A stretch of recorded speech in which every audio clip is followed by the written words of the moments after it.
This is breaking news. In an unsurprising twist of events, our lobbying for legislation against fake news has backfired. As of today, any major news agency with a track record of at least 20% biased, misleading, or false stories in the previous calendar year are required to make an announcement every hour, on the hour, to that end. Our combined record is 84% on the new government BS-o-meter. However, all of us at MSN, ABC, and NPR know that you will continue watching anyway, still holding on to the now quite antiquated notion that we are a trusted news source. I mean, what are you going to do? Go inform yourselves without our guiding hands? Please don't.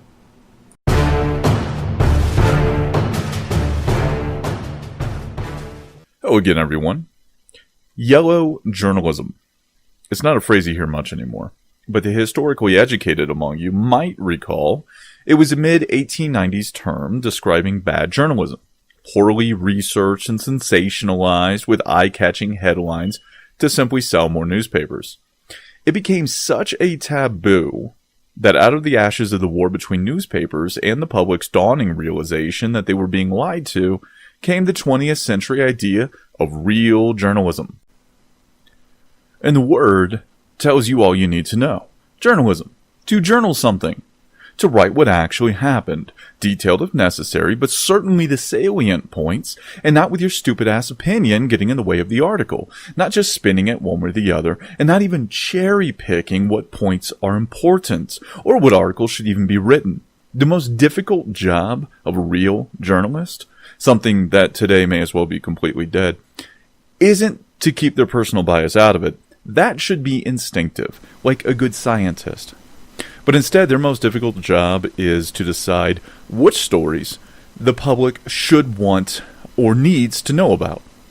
Avoiding the WikiLeaks revelations that the DNC, the Clinton Foundation, and Hillary herself were insanely corrupt, thieving, lying criminals, while chasing a story about Trump boasting he could grab beauty contestants and putting a spin on that all their own, is an example of yellow journalism. I think I could sum up all of the last couple of years of news as Trump is bad, because a dentist on safari in Africa shot Harambe, which made a giraffe give birth, which pretends a Hillary Clinton 2016 win as soon as people stop hating women and let refugees flood their towns. You know, before I even continue, a quick word. Because I get this a lot from people I speak to, I'm not even what you would call on the right. At least not historically speaking. Every one of those tests I've taken on the interwebs says I'm technically a neoliberal. However, when speaking to a modern leftist, they see me as George W. Bush in the bathtub playing with little toy warships. The ghost of Jesus and Ronald Reagan are looking on, and they're telling me to fight gay marriage, abolish abortion, steal from the poor and give to the rich, put shotguns in the hands of every 5-year-old good white Christian boy. Okay, back on topic. The absolute worst aspect of yellow journalism is the feedback loop. Some ideologically driven herp-a-derp leftist at CNN stages a fake ISIS protest by Muslims following the Manchester terrorist attacks. The Associated Press picks up the story CNN had faked, other agencies repeat it, and then ideologically based violence by Muslims is brushed aside as they point at that story. See, they say, hashtag not all Muslims. Yeah, it was debunked and shown to be a hoax, but the smaller news sites are just fake news, right? To show how yellow journalism is very much alive and lying, we're going to focus on some more recent and large examples of news agencies being misleading, deceitful organizations pumping out those sweet lies and half-truths so that John Q. Public keeps clicking and watches their news segments so that advertisements for fabric softener and the newest prescription drug that almost certainly will not give you fatal diarrhea get some more attention. One more thing. Full disclosure. It should come as no surprise that people that do what I do pre-read stuff they're going to put into their video. I highlight areas of importance, write up a summary, and carefully record, then edit, etc. I'm not going to do that this time. Okay. We'll do it live. Okay. We'll do it live! I'm going to go commando with a drink or two in me. The first one we have is from a Margaret Sullivan, a media columnist over at the Washington Post. This is under Style and Perspective, which of course is meant to be an opinion piece, but I'm sorry, motherfuckers, this actually reflects on your organization, shows the caliber of people you're bringing in. You're not having a little debate where you've got people on every side and you're going to have a talk. No, organizations like the Washington Post don't do that. Oh, quick note, if you look at the top there, this is one of my favorite parts. Democracy dies in darkness. They've got that in the top. I don't know when they started putting that up there, but I noticed it during the end of the election cycle in 2016. I'm not saying that's when they did it, but that's when I noticed it. Fuck you, Washington Post. Is media coverage of Trump too negative? Well, you're asking the wrong question. Well, I'm glad that this moron is going to tell me what questions we should be asking about journalism. How is that not the right question? Is media coverage of Trump too negative? It is a serious question. We're supposed to look at journalists and say, hey, what information do you have? We want facts. You just present me with the facts. You know, this shit would not fly in traditional academia. I mean, it does today because, well, these fuckers. But traditionally, it would not. I want real information, and that is not what you're providing. As stupid as this whole article is, she just pointed out some great moments in journalism stupidity, and these are other examples of yellow journalism, so pay attention. The New York Daily News front page on Friday morning screamed liar in huge type over a photo of President Trump. USA Today's banner headline seconded the motion. Comey calls Trump a liar on cable channels and broadcast news, and even in the sedate Wall Street Journal. Friday morning was one of those days for Trump in the mainstream news media. One of those days. I get what she's saying there. One of those days. It was a bad day. But what day isn't? January 20th was one of those days for Donald Trump. In December of 2015, when he announced his candidacy, that was one of those days for Donald Trump. It's every fucking day. The hell are you talking about? They do note something that I was going to previously do a video on. I did not because reasons. But as they point out here, last month a Harvard study reported that in Trump's first 100 days, about 80% of mainstream press coverage reflected negatively on the new president. And the sheer amount of negative news was unprecedented. Well, no shit. I was... Okay, alright. I have known many, many people in my life, and the majority of them were older individuals, far older than myself. Many of them fought in World War II. They fought in Korea, Vietnam. My family ran a gun show for 25 years, and that's where I met a lot of these guys, as well as some people that I used to go out on the motorcycle with, go riding together. Much older individuals than myself. Not one of them has a memory of the news acting like this, of mainstream coverage being obviously insanely biased. I know we were talking about yellow journalism, but that was in the 19th goddamn century. These people aren't that old. This is not just unprecedented. This is bullshit. This is insane. No wonder Trump wants to change the libel laws a little bit to protect people against this crap. I'm not saying I agree with it, but I understand. The following paragraph is absolutely spectacular. Conservative media were quick to laud this. Conservative media. Like what? Are you talking about Fox again? You're talking about, what's the name with Alex Jones? InfoWars? Is that what you're talking about?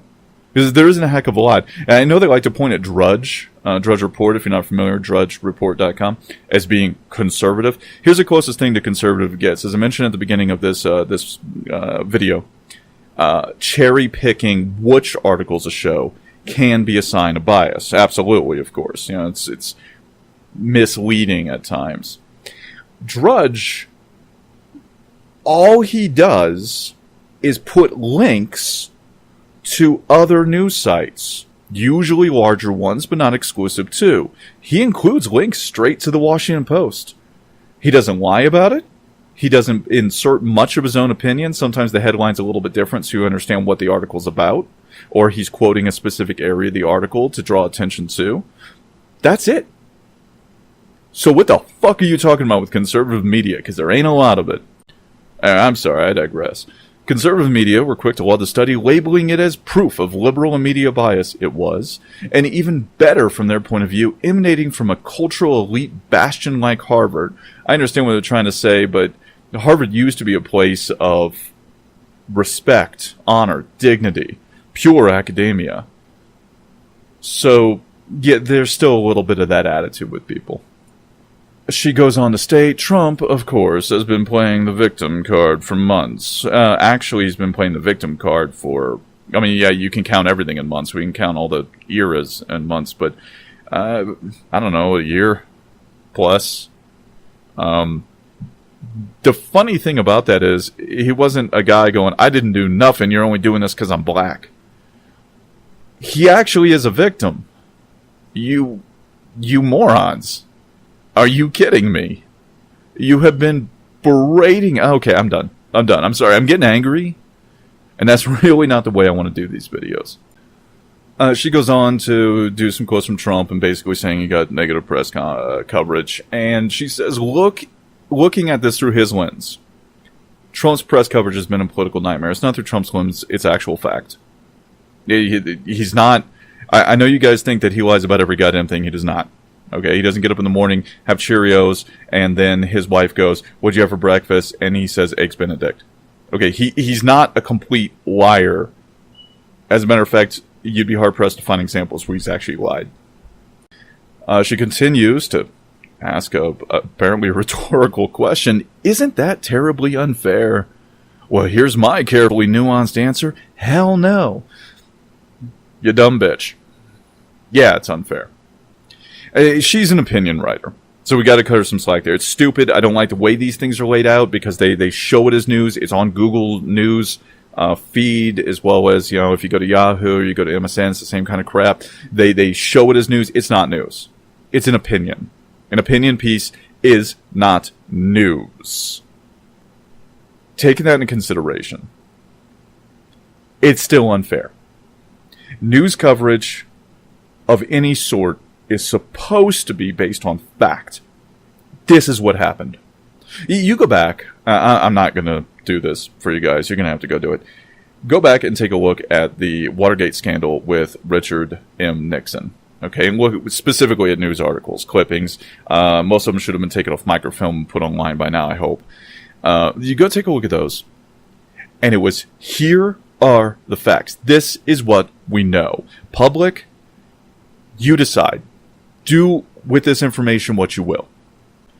But that's not the way she wants things as we see here. That's because when we consider negative versus positive coverage in an elected official, we're asking the wrong question. Go on. I think you're almost there. I think you're close. The president's supporters often say his accomplishments get short shrift. But let's face it. Politicians have no right to expect equally balanced positive and negative coverage or anything close to it. I agree. I absolutely agree. They should not get positive or negative coverage. They should only get factual coverage. That's what you're saying, isn't it? The idea of balance is suspect on its face. Okay? All right. I think we're still on the same page. Should positive coverage be provided as if it were a birthright to a president who you're missing the fucking point. You've already derailed. We're not talking about automatically giving somebody positive coverage. We're not talking about automatically giving somebody negative coverage. I thought you were going to go down the balance line and where it's not about giving positive and negative, it's about just reporting fucking fact. I see now that I was mistaken. I do apologize that you're an idiot. Let's continue. The rest of that paragraph is a whole bunch of bullshit. To a president who consistently lies, prove it, citation needed, who has spilled classified information to an adversary, debunked, not true, inaccurate, and who fired the FBI director who was investigating his administration. We found out from his testimony, which came days, or at least a day before this article came out, he was not being investigated personally. Was his administration being investigated? Arguably, certain individuals might be, but then again, that's a subject for a different video in which the FBI investigates everyone all the goddamn time when it comes down to it. I'm sitting here, I'm looking through the rest of the article, and it's just a lot more bullshit. And I think we spent enough time on Margaret Sullivan here. Let's go ahead and move on to the next article, shall we? And maybe it'll be a little bit more fun. This one just made me angry, so let's continue.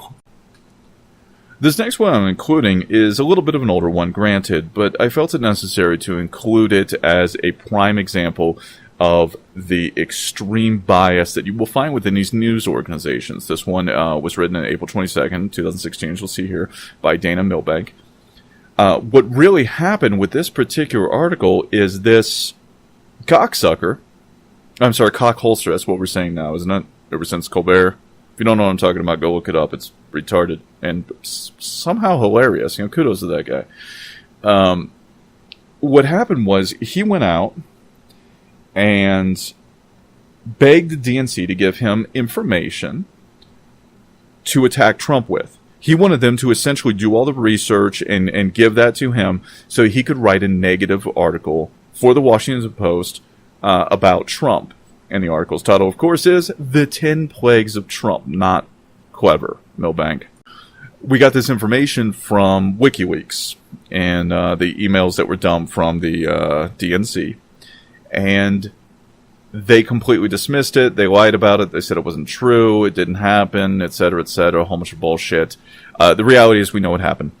Here it is. We have everything we need. You're liars. And if you'd like, of course, citations are always below. Go and take a look at the article. It's a whole bunch of horse crap and a heck of a lot of fun. Let's move on to the next example of modern yellow journalism. The media has lately been pushing a picture of a boy who first was shown, I think, in late 2015 or early 2016, somewhere in that time frame, sitting in a stadium chair, and he's recently popped up again, so they've been showing his images all over again. It's in your newsfeed, I'm sure, somewhere. But the original one that they were focused on was the drowned Syrian boy in 2015. Now, this was huge. It was on NBC, ABC, CNN, Fox. Hell, everyone picked it up and ran with it. You know what they didn't do? They didn't do their fucking homework. They didn't research this one goddamn bit. The official story goes something like this. A man wanted the best for his son. It was a mission of hope. He fled war-torn Syria on a boat, but the seas were against him. He cared so much for his son, he wanted a better life for him in the West, but unfortunately, the water got the better of them, and his poor boy drowned. Most of that is true. They did drown, or his son drowned, but there was a lot being omitted from the story. For example, they weren't from Syria. Yeah, his family was from Syria. They were born and raised there, I'm assuming. I don't have that much information on them. But they definitely came from Syria. Syria was going through a hell of a lot of shit at the time. It still is. It's fucking Syria. When the hell hasn't it been? The goddamn Assyrians made it a nightmare. What do you want? It's Syria. But they have been living in Turkey for 3 years at this point. For 3 years, they were living safely from Syria, from the conflict in Syria. So what changed? What happened? Now, I don't know if this was the father's plan all along to flee to Greece, flee to the West, and try to have a better life. I understand. Look, it's Turkey. Fuck Turkey. No one likes Turkey. The father, while he was living there, was making about $17 a day. That's not a hell of a lot by Western standards. If you're listening to this in any of the Western nations or in the United States, yeah, it ain't a lot of money as far as we're concerned. In Turkey, it ain't bad. It really isn't. Okay, I'm not trying to say $17 is a heck of a lot of money. It has to be put into context. He's making about 60 lira a day, local currency in Turkey. All right, combo meal from McDonald's there is about 15 lira. That doesn't sound that far-fetched. A lot of people in this country don't make a hell of a lot of money in the United States, that is. And you go to McDonald's, it's $8-9 for a goddamn combo meal these days, depending on where you live. It's absolute insanity. At any rate, so his daughter sends him over 2 months of his salary right then and there. And then that means he still owes around $3,100 or 28 euros to be able to go over to Greece and get this boat. That is 182 days of pure saving. That means 182 days while he was there, no money was spent. He couldn't have been doing that bad to be able to save that kind of money. That'd be the equivalent of you having $5,000-6,000 in the bank on the U.S. side with the cost of living here. You're obviously doing something right. It isn't that bad. So he somehow manages to scrape what is the equivalent of a fortune together over there. At least a pretty goddamn good amount of money, even for American standards. 4,000 euros or around $4,400 is a crap ton of money. He gets on a boat. He brings not just his son. He brought his brother and he brought his mother. Now, all of them died but him. The news, of course, barely touched on that. They want this emotion response, or to quote that Australian cabinet member, an emotive look at it. It's insanity. Look, I don't care that your little Johnny son of a bitch drowned. I really don't. You're outside of my monkey spear. You're outside of my friends and family. But they're trying to put a human face on it rather than just show facts. You're trying to put it into a humanitarian crisis first, and not as a logistics issue first, which is far more important. The United States has been doing exactly the same thing when it comes to Mexican immigrants that have come into the United States legally or illegally, primarily illegally. And it is a logistics issue. We cannot afford it. We cannot pay for them. Now, outside of that, trying to look at it from a different level than just pure human emotion, they're also not integrating into the culture, and you've got those other issues. I find serious issue when a news organization is trying to pull emotion strings rather than just report on the actual fucking news. Now, this following one's a little bit of fun. CNN, sometimes referred to as the Communist News Network or the Clinton News Network, and they have earned those titles, is well known for lying. They have a long, proud history of absolute horse crap field reporting. Rumor has it on the walls of CNN in the hallways, there are awards with such titles as Tricked the Most Twits and Excellence in Broadcast Fake Proximity History. Absolute garbage. And these little fucking bricks. They have a very recent example, and we're going to get to that, of exactly what I'm talking about, of fake field reporting. But I'm going to show a little video here. And what you're seeing is the primary reporter for CNN during the first war in the Gulf. I was still a kid. I was in middle school or so. I remember these incidents and everything going on. We were fighting Saddam Hussein, Iraq, all that stuff. And what was going on here is they were pretending that they were reporting from Saudi Arabia. And I do mean pretending. You can see in the video, you can clearly see the wall. You can see all the electrical equipment coming out. It's a completely fake set. Now, back in those days, everyone had a 4:3 aspect ratio television. Most people lacked the ability to record anything actively. And the resolution of the televisions, the actual DPI, was extremely low. It would have looked like complete crap. They can get away with these fake fucking sets. This was completely in every way staged, equipped with fake air sirens, a gas mask attack, apparently a gas attack where he felt it was necessary to put a gas mask on. I like how his gas puts on a helmet that looks like it's out of late Vietnam from the early portion of the 70s. Fuck you, CNN. Really? This is just a continuous line of crap. Let's go on to another good example. The one that we're going to have here is the most recent staged protest by Muslims of the recent Manchester bombing in, of course, England. Now, I'm jumping from one of the earliest examples to the most recent example. There's plenty in between. Do your homework. You'll have a hell of a lot of fun laughing if they're that kind of person. In this video, you can clearly see them getting everything set up. You know, we're not talking about, having a small news crew jump on a van and run up. We're talking about multiple cameras, multiple photographers that get everything set up. They have, for some reason, a little stage in the middle of an intersection. I'm assuming this was in Manchester, but hell, it might have been London. You Brits out there could tell me the difference between the two.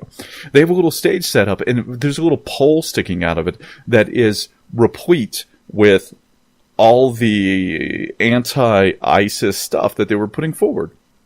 the Muslims that are going to come on stage. It's exactly the same posters that they had. We're not that stupid. But that's the thing with CNN. They do not respect you. They actually think the American public at large is this stupid. Hey, well, the average American doesn't seem to be that bright to most of us, but I think we're all cynics at this point, so who's to say? I can tell you that CNN thinks that we all are ignorant monkey children.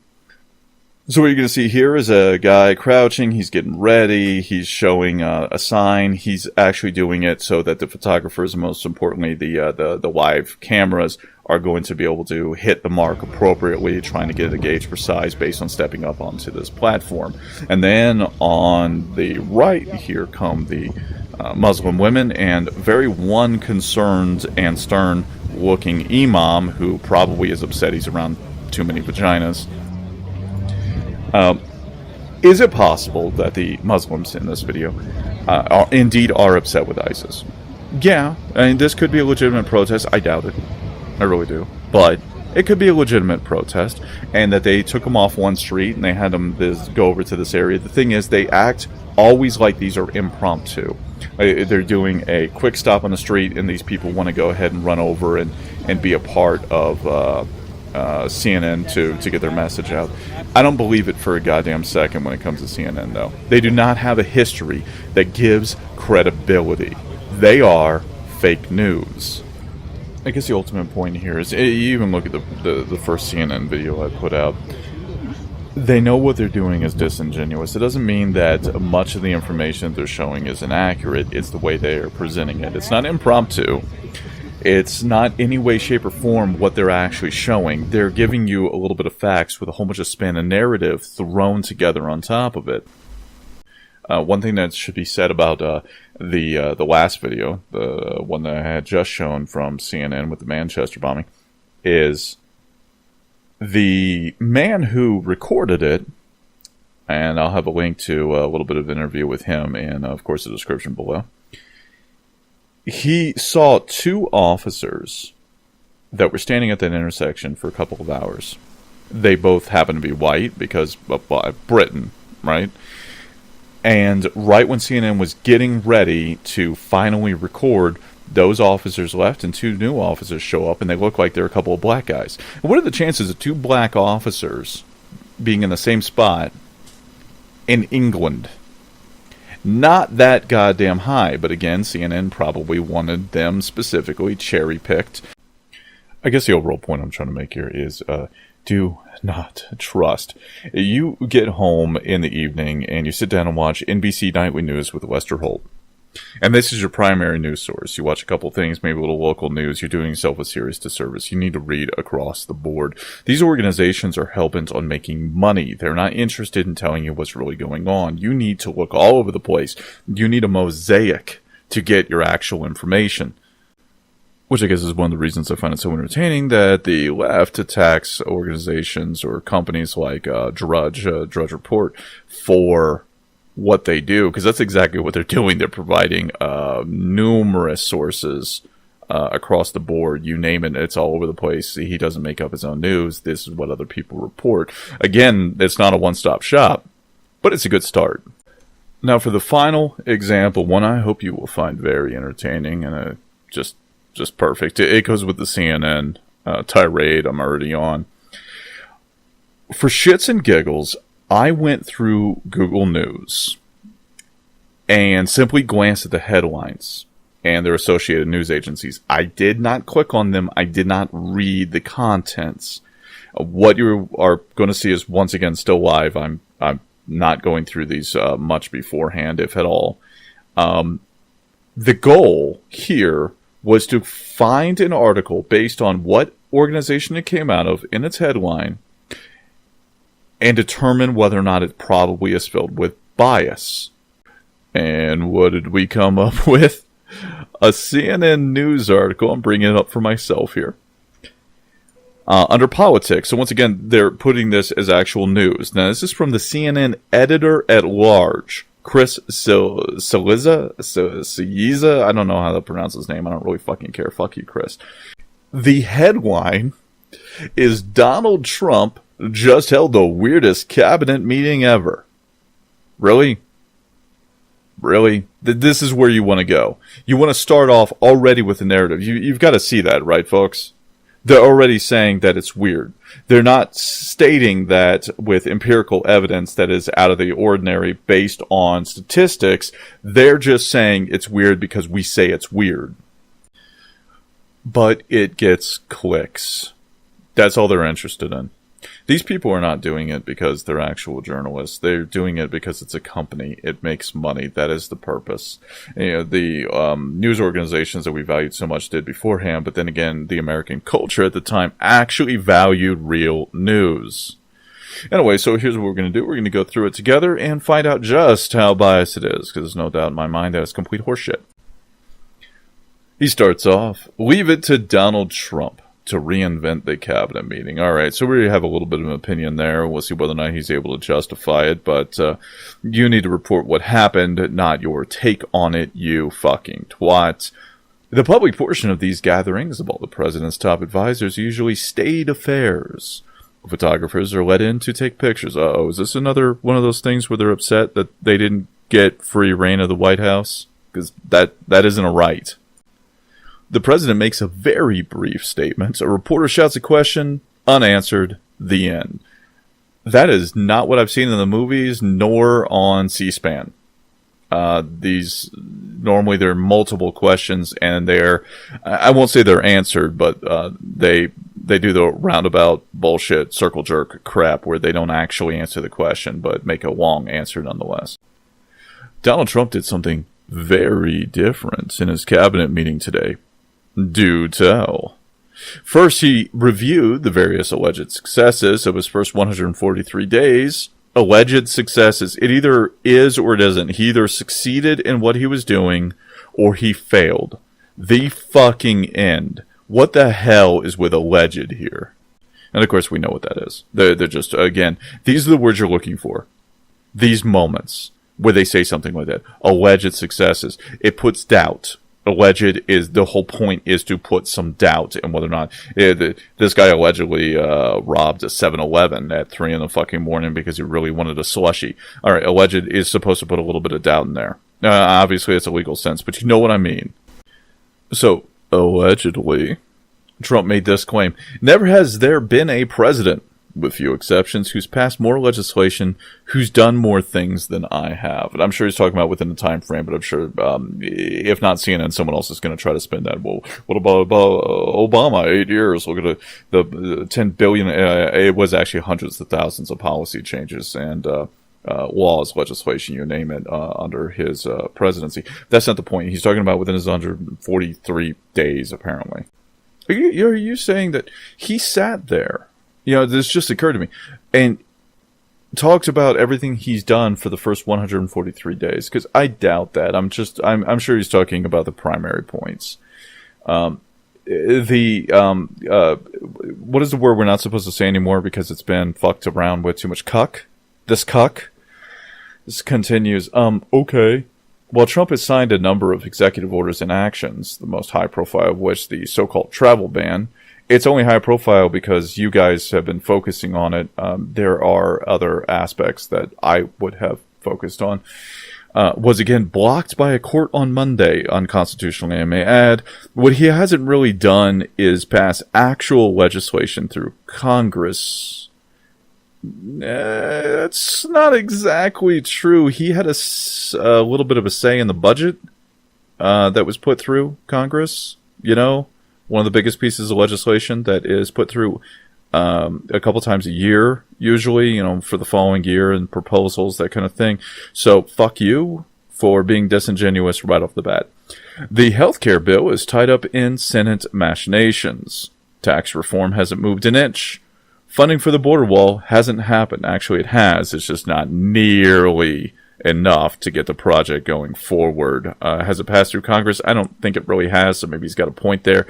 But his statement was that there's no border funding. There is. We need more. Once Trump finished touting his administration's accomplishments, he turned to several of his newly minted cabinet secretaries, like Agriculture Secretary Sonny Perdue.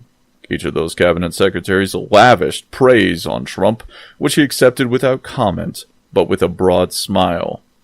How dare he like the fact that other people like what he does and feel proud of his accomplishments? That's just white of him. It's mighty white. At first, I thought Trump was just going to have the new members of the cabinet spend a few minutes praising him. Nope. It soon became clear that Trump planned to have every cabinet member speak. I like that. That's fucking hilarious. And when I say speak, what I really mean is praise Trump for his accomplishments, his foresight, his just being awesome. Actually, in many ways, he is awesome, and he has already accomplished quite a goddamn bit. He has been extremely foresightful. What's your fucking problem? Do you not like the fact you had to spend that much more time there listening to these people speak instead of doing your job and reporting on this appropriately? Maybe the coffee got cold and you got your panties in a twist. What the fuck is your issue? He says, I mean, what? With 2 question marks and an exclamation mark, so that you know he's very serious. With 2 Ds, as he says, for a double dose of this pimping. The whole thing reminded me of a scene directly from the boardroom of The Apprentice. A group of supplicants all desperately trying to hold on to their spots on the show by effusively praising Trump. Each one trying to take it a step further than the last. Yeah, because they're trying to win. And they know that he likes praise. I get what you're trying to say here, but there's a bit of false equivalency going on. And Trump, in the middle of it all, totally and completely pleased with himself. I guess that was the end of the sentence. It started with "and," so I expected it to go somewhere. But this man is the editor at large at CNN. Do not forget that. You can look at the text. He cannot write. Reminder. Around that cabinet table are hugely accomplished generals, billionaires, and political people with long track records of success. The fuck is your point? Yes, people who have made a name for themselves, people who have accomplished things, tend to get noticed. Generals have been noticed. They succeed. That's how they became a general. The military doesn't hand out fucking stars for your lapel, or your collar, rather, because you know how to fire a gun in the proper direction and not some sort of Looney Tunes adventure. Billionaires normally don't simply inherit their money, or they get a small amount compared to the amount they build it up to. Most billionaires on this planet didn't receive billions of dollars from their parents or grandparents. And political people with long track records of success.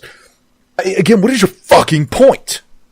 Yes, there are people there who have succeeded. Are you saying that somehow we should focus on them instead of Trump?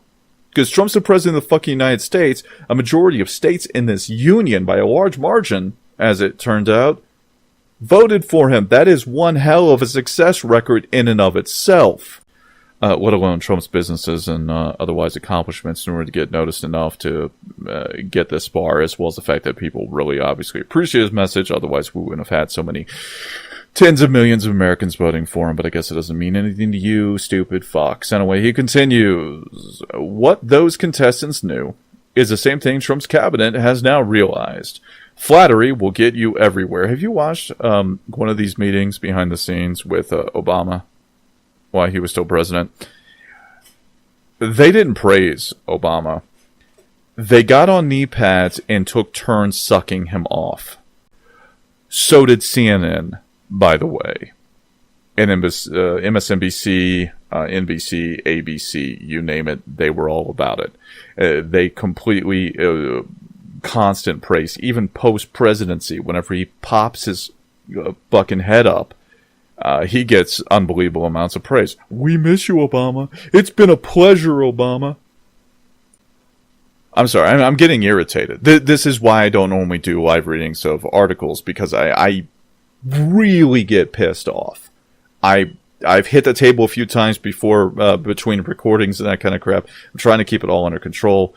Donald Trump's favorite topic of conversation is Donald Trump. Well, everyone's kind of selfish in that regard, but sure, you keep that narrative going.